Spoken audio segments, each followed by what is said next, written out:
ാത്തൊരു സങ്കടം തോന്നും.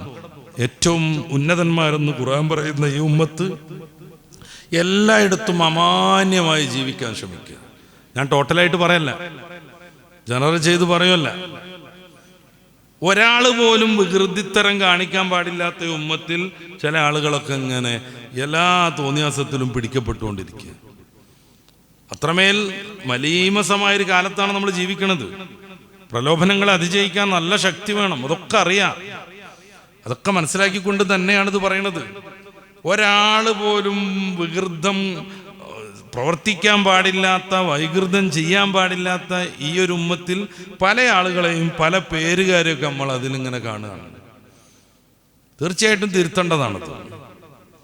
ഈ സോഷ്യൽ മീഡിയയിലൊക്കെ ഈ കോമാളിക്കളി കളിക്കുന്നവരൊക്കെ പലപ്പോഴും അവരുടെ പേര് നമ്മൾ കാണുന്നത് മുസ്ലിം പേരാണ്.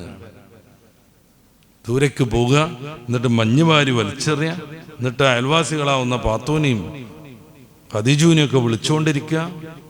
എവിടെങ്കിലും ഒരു നല്ല സ്ഥലത്ത് ഇരുന്നിട്ട് ദിക്റും സ്വലാത്തും ചൊല്ലി ആഖിറത്തിനെ പറ്റി ആലോചിക്കുന്നതിന് പകരം അത്രമേൽ ലിബറലിസം നമ്മളെ സ്വാധീനിക്കരുത്. മറ്റു മതങ്ങൾക്കൊക്കെ സംഭവിച്ചത് അതാണ്. ലിബറലിസം കയറി മേഞ്ഞു. അടിസ്ഥാന ദർശനങ്ങളെ കുറിച്ച് അവർക്ക് അറിയില്ല, ഓർമ്മ പോലും ഇല്ല. വലിയ പണ്ഡിതന്മാർക്ക് പോലും അതേക്കുറിച്ചൊരു ബോധമില്ല. അതുകൊണ്ടാണ് അവർ അംഗീകരിക്കുന്ന വേദപുസ്തകം എന്ന് പറയുന്ന സംഗതികളിലുള്ള കാര്യങ്ങളെ പരസ്യമായി ലംഘിച്ചുകൊണ്ട് അവരുടെ കൽപ്പനകൾ ഇറങ്ങുന്നത്. ഞാൻ ദുരുദ്ദേശത്തിൽ പറയല്ല. സഹോദരന്മാരെ ആലോചിച്ച് നോക്കുക.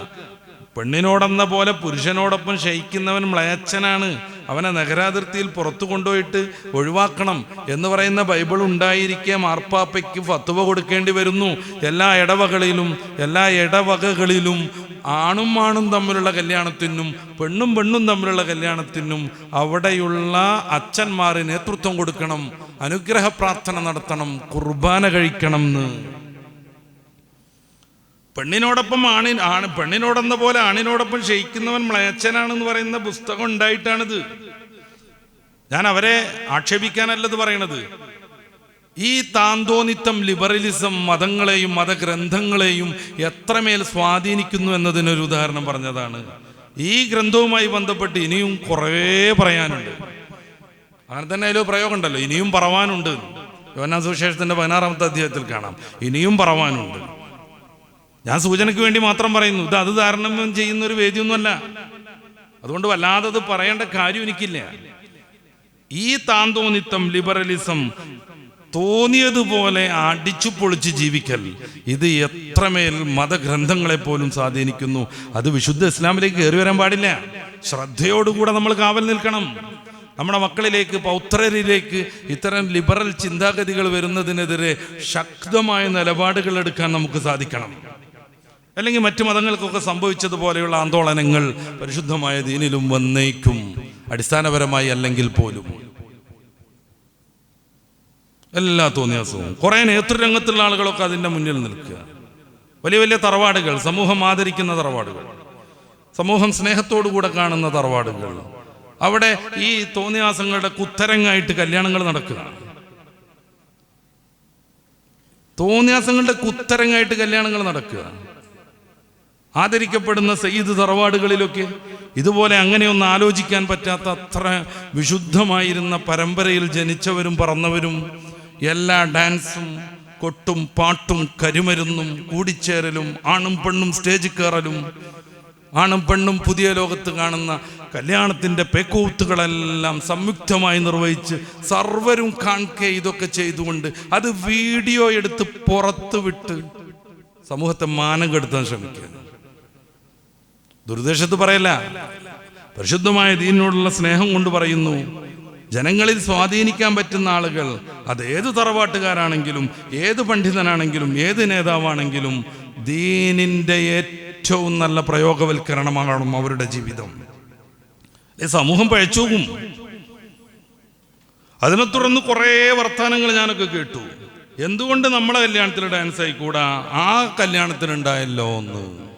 ലാ തകൂനു അവ്വല കാഫിരിൻ ബി വലാ തശ്തറു ബി ആയാത്തില്ലാഹി സമനൻ ഖലീല. ആദ്യത്തെ ധിക്കാരി തമ്മാടി നീ ആവരുത്. പിന്നെ നിന്നെ തുടർന്ന് കുറേ ആൾ ചെയ്യും. നീ ചെയ്തത് കൊണ്ടാണ് അവർക്ക് പ്രചോദനം വന്നതെങ്കിൽ അതിൻ്റെയൊക്കെ ശിക്ഷയുടെ വിഹിതം വാങ്ങേണ്ടി വരും. വലാ തശ്തറു ബി ആയാത്തില്ലാ, അള്ളാഹുവിൻ്റെ ദൃഷ്ടാന്തങ്ങളെ വിറ്റ് കളയരുത്. സമനും കലയില, നിസ്സാരമായ ഭൗതികമായ വിഭവങ്ങൾക്ക് വേണ്ടിയിട്ട്. ശ്രദ്ധിക്കണ്ടല്ലേ ഇത്? അപ്പോൾ റജബ് വരുന്നു. ഇതൊരു മാസത്തിൻ്റെ ഒരു വർഷത്തിൻ്റെ തുടക്കം കൂടിയാണ്. നമുക്ക് പ്രത്യേകിച്ച് ന്യൂ ഇയർ എന്ന് പറഞ്ഞൊരു ആഘോഷമോ ചടങ്ങുകളോ ഒന്നും ഇല്ല എന്ന് നമുക്കറിയാം. എന്നാൽ പോലും നമ്മളത് ശ്രദ്ധിക്കണം. അടുത്ത കൊല്ലം എന്ത് ചെയ്യും എന്നുള്ളതിനെ പറ്റി ആലോചിക്കണം. കഴിഞ്ഞ കൊല്ലം എങ്ങനെയായിരുന്നു എന്നൊന്ന് വിലയിരുത്തണം. വല്ലാതെ വൈകിയിട്ടില്ല. ഞാൻ അടുത്ത വർഷമാകുമ്പോഴേക്ക് ചുരുങ്ങിയത് ഒരു 10 ഖത്തം ഓതും എന്ന് വിചാരിക്കണം. ഒറ്റ ദിവസവും ളുഹാ കളയാത്ത ജീവിതമായിരിക്കും എനിക്കെന്ന് തീരുമാനിക്കണം. എത്ര വൈകി കടന്നാലും തഹജ്ജുദിന് എഴുന്നേൽക്കുമെന്നൊന്ന് തീരുമാനിക്കാൻ കഴിയണം. തഹജ്ജുദിന് എഴുന്നേറ്റ് പറ്റുന്ന എത്രയൊക്കെ നിസ്കരിച്ച് റബ്ബുൽ ആലമീനായ തമ്പുരാൻ്റെ മുന്നിലേക്ക് ഹൃദയം സമർപ്പിച്ചാൽ തീരാത്ത പ്രശ്നങ്ങളേ ഇല്ലെന്നതിന് ചരിത്രം സാക്ഷിയാണ്, വർത്തമാനം സാക്ഷിയാണ്, പ്രമാണങ്ങളെല്ലാം അത് സാക്ഷി നിൽക്കുന്നതുമാണ്. എന്നിട്ട് തോന്നിയാസം കാണിക്കാൻ വേണ്ടിയിട്ട് ഓരോരുത്തരും കൂടെ ഇറങ്ങി പുറപ്പെടുക. എൻ്റെ പ്രിയപ്പെട്ട സഹോദരന്മാരെ, വിശുദ്ധമായൊരു സമയമാണിത്. അതുകൊണ്ടാണ് ഞാൻ അങ്ങനെ തന്നെ പറയണത്.